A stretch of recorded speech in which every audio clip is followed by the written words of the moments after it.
Today we're getting back into some Transformers, the OG mecha that got me interested in a lot of other things. You know, soon after there was Robotech and GoBots and Rock Lords and stuff like that. But we're going to take a look today at Springer, one of my favorite characters. And I think this is the best Springer to have, which is just my opinion.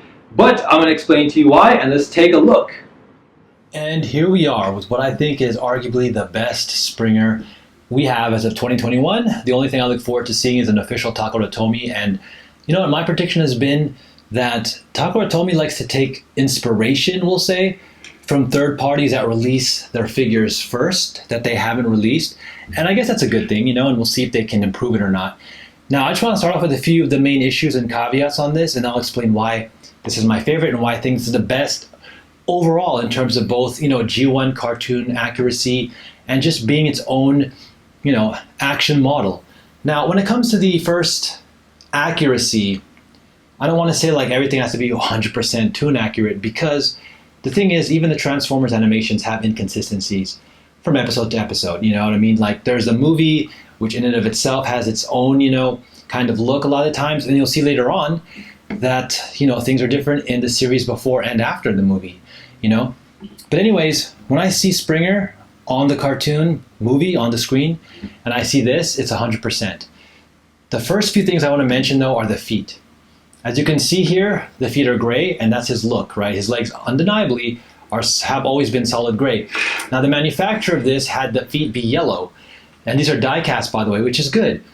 And what they did was they took precedence, because in the vehicle mode, these become the front portions of the helicopter and car. And yes, those two are undeniably yellow in the cartoon, so they basically kept them that way to preserve the accuracy of the vehicle. However, thankfully, I was able to transform this and reverse the feet, and then, you know, major respect and big thanks to the creator on Thingiverse who put up 3D printed files to make these feet caps here.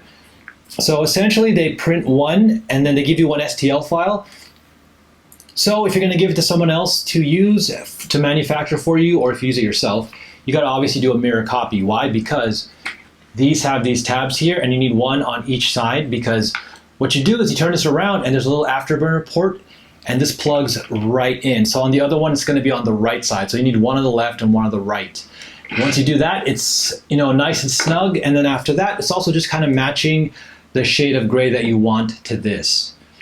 Other than that, with the looks too, it's interesting because the fins here are supposed to be dark gray, matching the leg in both, you know, in all modes. So I'm not sure why the manufacturer chose to do this in green.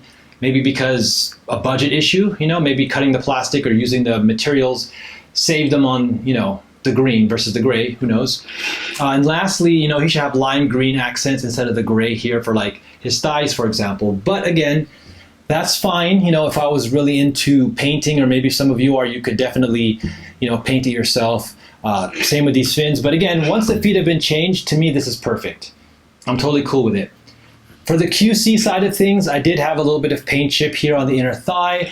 And also, as you can see, there's already some of the finish running off of this silver here, and a little bit of graininess in certain parts of the paint. But overall, doesn't harm it in any negative enough for me to, you know, care about it. Because whether it's first party or third party, across all kinds of action model toys, you know, you'll always find some kind of variance or, you know, some kind of error or issue here and there. So totally cool with that. Now, back to the looks.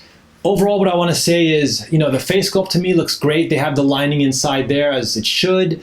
And, you know, everything from the triangle, the yellow here next to his jawbones. And the main thing to me, too, when I look at other Springers, was how they handled the chest and the shoulders, right? As well as the legs. So the shoulders here and here are the perfect size with the yellow. Some people make them too big. I don't like that. And then the chest also is really big on other versions. Or it's just cheap, because what has to happen is this is the right ratio as far as I'm concerned, and it has to have the actual like spaces in here. Like it looks like this is a grill, and these are separated here by these, you know, these partitions, versus others where it's just flat and it's just painted. To me, that's like a no-no. That just looks cheap and lazy, so I avoid any of those at all costs.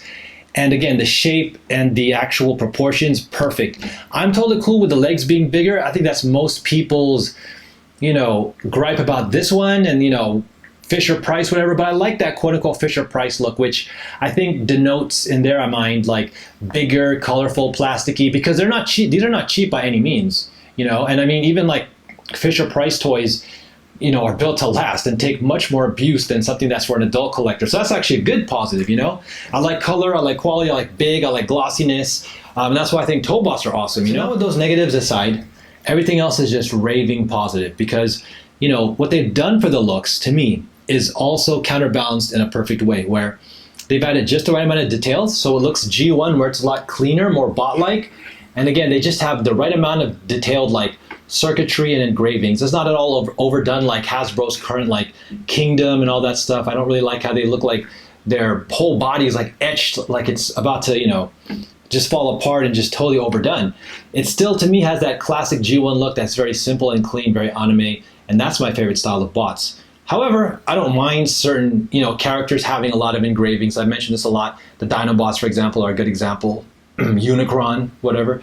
But this particular Springer especially, I think, needs to have that kind of retro bot clean look.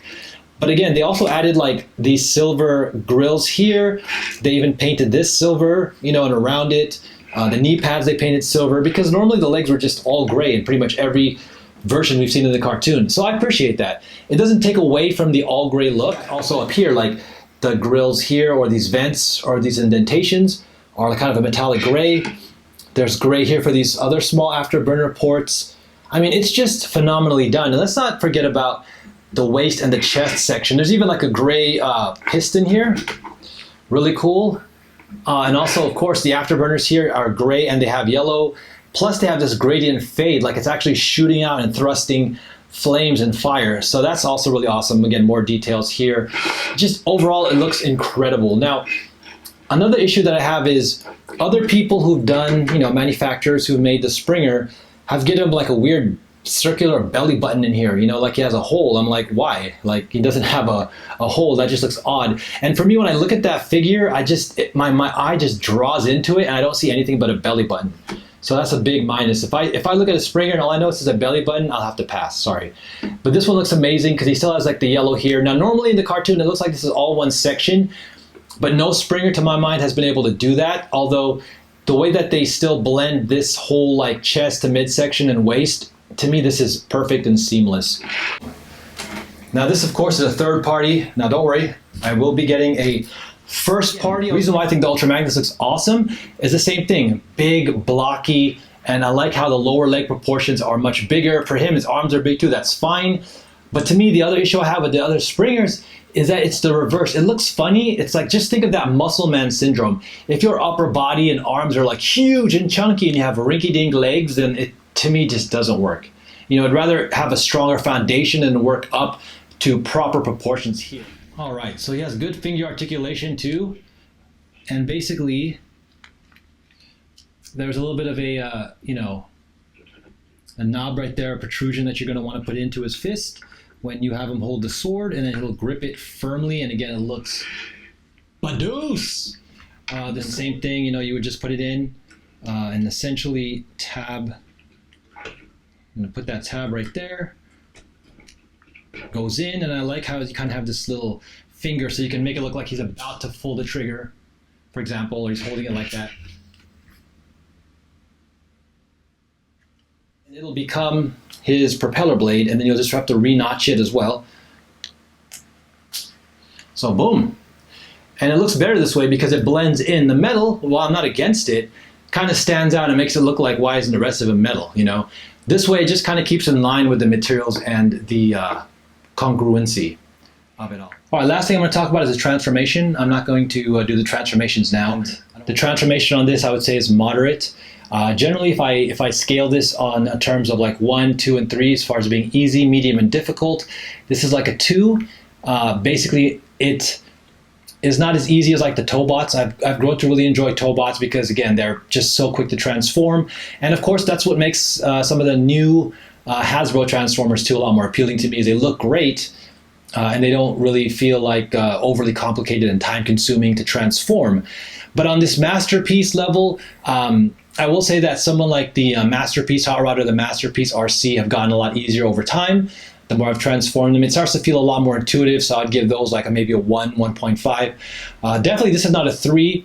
The ones I don't really like transforming are like, for example, like the Megatron, the newly released Starscream, for example. To me, a lot more time consuming than it's worth, so I would really just rather keep those guys in one mode or the other and transform them, far and few in between. So I'm still a little bit held up on this guy. I mean, he has a triple changer, for example, so that's also what adds on to being, longer in terms of transformation. But again, of any of the other Springers, this will still be the one that's the most enjoyable to transform, definitely the least frustrating. And for that alone, too, that should be something that I think a lot of people should take into consideration. All right, guys, there is Springer, one of the most awesome Transformers. Definitely a wonderful guy to see in the movie, too. His character is great. He's like the noble warrior type. So I'm totally down with that. And thanks so much for hanging out. Don't forget to like and subscribe. Spread that love. Keep your face safe. Pray. Spread that positivity and be thankful. And more Transformer content coming soon.